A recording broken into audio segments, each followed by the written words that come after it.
Bienvenida, bienvenido. Hoy vamos a hablar sobre velocidad de sedimentación globular o también llamada eritrosedimentación.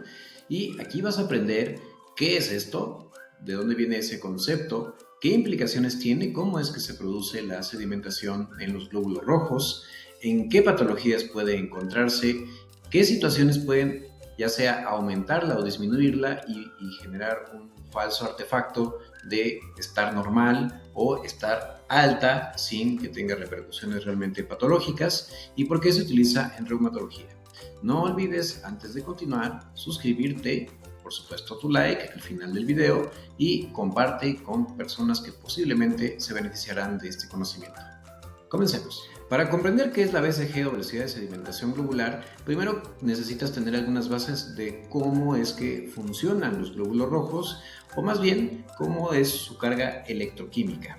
Y resulta que predominantemente son negativos, lo cual hace que entre ellos haya un repele, es decir, que se mantengan separados y de esa forma puedan en condiciones normales en la sangre transportar el oxígeno principalmente a través de los tejidos.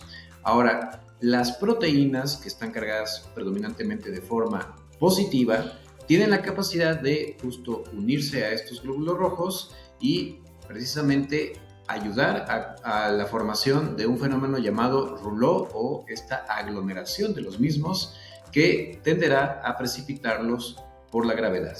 A mayor BCG, una mayor precipitación. Esta se mide en milímetros por hora y en condiciones habituales una mayor BCG o un parámetro superior dependiendo por supuesto la edad. En el caso de los varones que tengan menos de 50 años, cuando supera las 15 milímetros por hora, sugiere que puede existir un proceso inflamatorio y especialmente por cada 10 unidades que se supera por arriba de esa media. En el caso de la mujer es por arriba de las 20 milímetros por hora. Sí, eso quiere decir que de hecho debe hacerse justo un ajuste como tal en las mediciones dependiendo del sexo. Además existen distintas situaciones fisiológicas, como veremos más adelante, que pueden incrementar algunas proteínas y eso favorecer la formación de este fenómeno e incrementar la BCG sin que eso tenga una implicación patológica. Por eso es tan importante que haya un contexto clínico, es decir, este es solo un laboratorio inespecífico que nos habla de forma indirecta de un incremento en las proteínas de fase aguda o los reactantes de fase aguda, aunque también un aumento en las inmunoglobulinas por sí solo puede contribuir a alterar el fenómeno de sedimentación. Existen actualmente diversos métodos para medir la BCG. El que se sigue utilizando con mayor frecuencia es el de Westergren o Westergren. Y algo que es importante a considerar es que nuevos métodos, los más avanzados, ya permiten hacer una evaluación a partir de unas gotitas obtenidas del dedo. Sin embargo, no están ampliamente disponibles y son más caras. Lo cierto es que es muy barato utilizar justo todavía a través de esta sangre obtenida en un tubito que tiene citrato de sodio, que es un anticoagulante, y simplemente verter el contenido a través de estas pipetas que tienen precisamente una medición, y lo que se hace en este método sencillamente es ver cuántos milímetros se precipita ese conglomerado de glóbulos rojos en una hora. Ahora, aquí puedes ver una referencia de cuáles son los valores habitualmente normales en varones y mujeres de menos de 50 años o mayores de 50 años respectivamente. Como te darás cuenta, tiende a ser menor en los varones porque su concentración de ciertas proteínas, especialmente fibrinógeno, es menor que en las mujeres.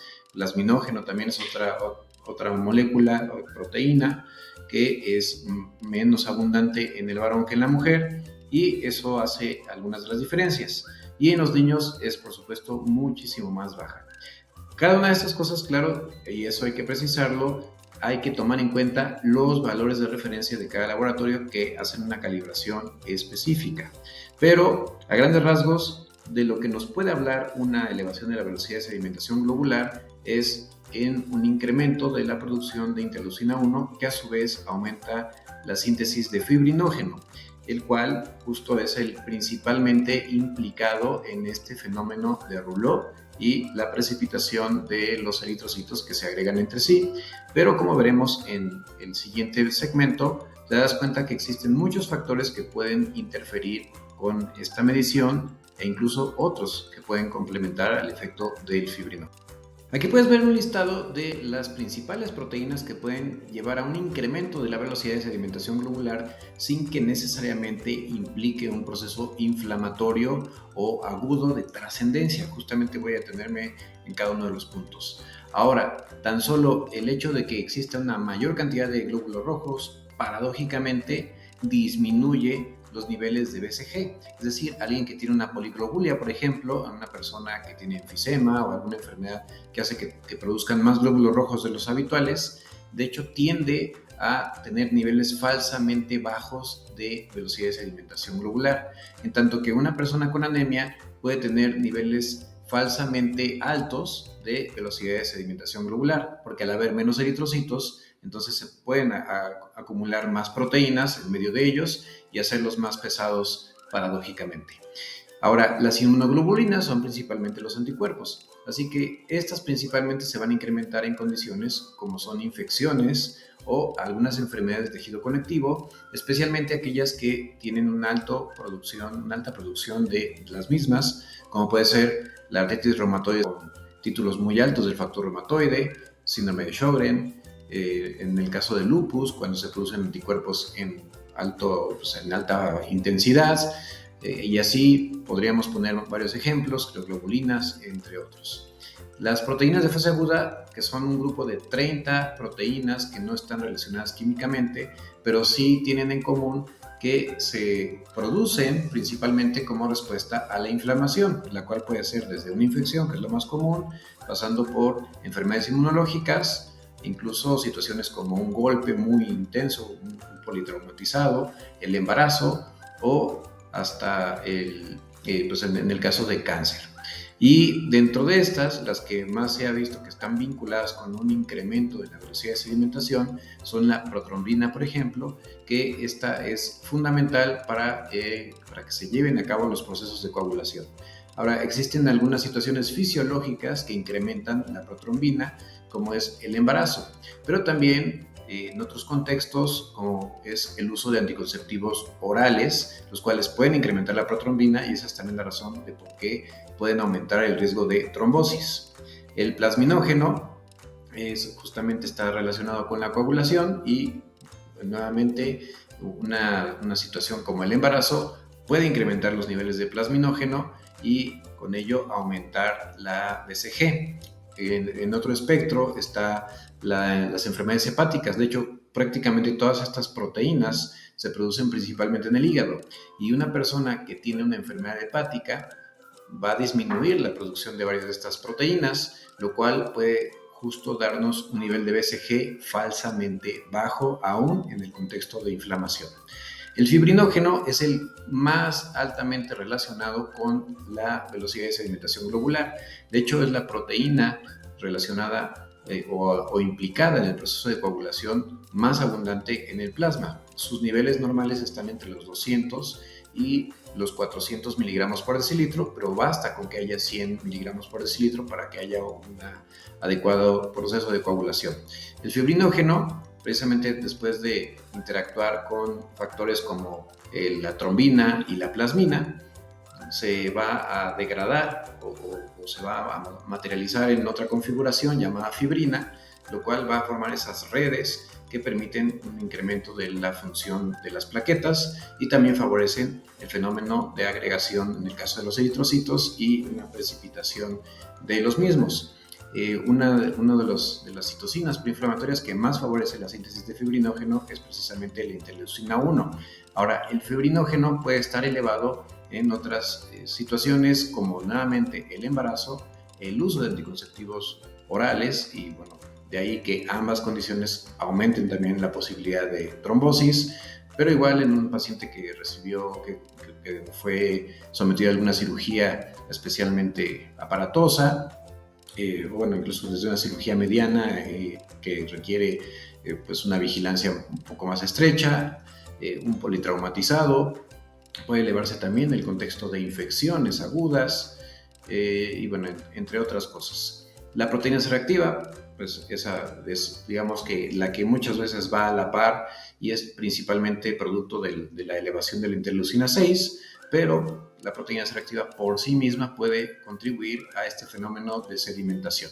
La alfa-1 antitripsina, que es una proteína que está principalmente relacionada con la degradación de moco y de algunas otras proteínas, otras sustancias. De hecho, la elevación de esta usualmente aparece en contextos graves, pero puede contribuir también justo a este fenómeno. La aptoglobina, que es una proteína que principalmente contribuye a captar la hemoglobina de glóbulos rojos que están siendo destruidos, ya sea por estar viejos o por una destrucción excesiva, y ayuda a mantener esa hemoglobina para después ser reutilizada. Y el complemento, que tiende a elevarse también justo, sobre todo en procesos infecciosos. No hay que confundirse aquí, el complemento tiende a bajar en enfermedades inflamatorias como o autoinmunes, principalmente como es el lupus. De hecho, es algo muy sugestivo del lupus, pero también puede presentarse en otros contextos como crioglobulinemia. Entonces, más bien una elevación del complemento, que es lo contrario de lo que pasa en el lupus, tiende a también hacer un incremento en la BCG. Habiendo dicho lo anterior, es muy importante recalcar que todo esto debe hacerse en un contexto clínico. La BCG no tiene ninguna utilidad si quien la solicita no sabe por qué lo está pidiendo. Así que la dirección debe ser lo que se encuentra en el interrogatorio clínico y la exploración clínica meticulosa. Con base en ello, entonces, vamos a poder tener una idea de qué va a indicarnos una BCG elevada, porque esto puede suceder en cosas tan variables como es justo la anemia, y además de anemia hay muchísimos tipos de anemia, y curiosamente hay algunas formas de anemia, como la de células falciformes, donde la BCG puede estar disminuida, o otra como son las anemias crónicas o ferropénicas, donde puede estar elevada, o incluso anemias hemolíticas, donde también puede encontrarse muy variable cómo va a ser esta elevación.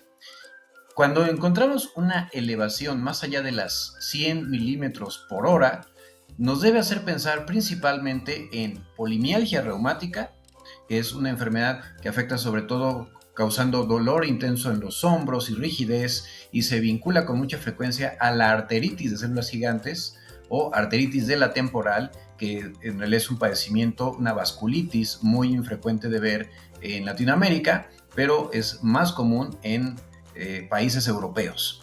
Y las vasculitis per se, inclusive fuera de la arteritis de células gigantes, pueden hacer esta elevación, lo mismo que las infecciones. Y esto puede llevar a una gran confusión si justamente no se tiene claridad de qué es lo que se está buscando. Por otro lado, en la nefropatía, o sea, en la enfermedad renal, y especialmente en el paciente diabético, puede haber una elevación de la producción de fibrinógeno y eso causar una elevación a su vez de la BCG, aún en ausencia de un proceso infeccioso, de una vasculitis o de alguna otra enfermedad inflamatoria. Por ello, y bueno, aunque aquí te pongo un listado vasto de posibilidades, nunca debes de pensar que una BCG elevada significa algo si no hay un contexto clínico. Entonces, con todo lo que te digo, ¿la BCG no sirve de nada? Falso. No sirve en quien no sabe cómo utilizarla y en quien no tiene una noción de hacia dónde pueden dirigirse las cosas. Pero en el contexto de enfermedades inflamatorias, tanto autoinmunes como autoinflamatorias o algunas otras que están mediadas por el sistema inmunológico, puede ser sumamente útil para saber hacia dónde se está dirigiendo la respuesta con el tratamiento que nosotros instauramos. Es decir, por ejemplo, en artritis reumatoide o en un lupus o alguna otra enfermedad de estas, donde el paciente en un inicio comenzó con una elevación de la BCG, la disminución subsecuente nos está hablando de que puede haber una mejoría de la enfermedad, obviamente si no se agregan otras cosas como puede ser la anemia. Claro que estamos hablando de anemias especialmente profundas que pueden llegar a ser esta modificación tan trascendente.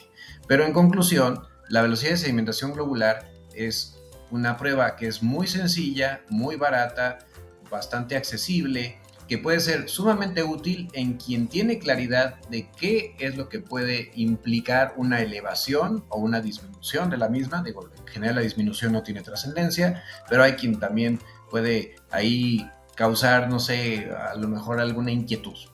Bueno, si tienes una BCG normal o bajita, no es algo de lo que para nada debes de preocuparte. Y si hay una elevación dentro del rango normal, tampoco es algo que deba de alertarte en absolutamente nada. Donde debe tener trascendencia es cuando se sale de los límites normales, que recordemos deben individualizarse según el sexo y la edad.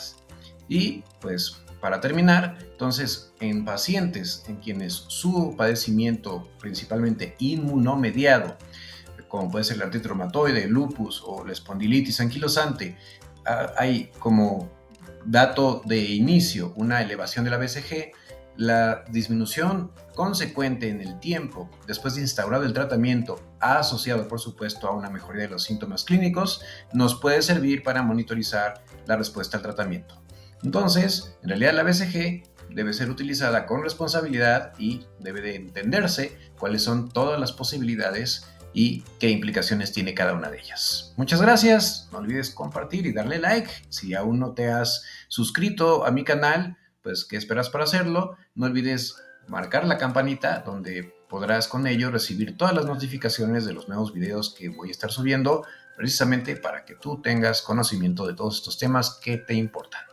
Hasta la próxima.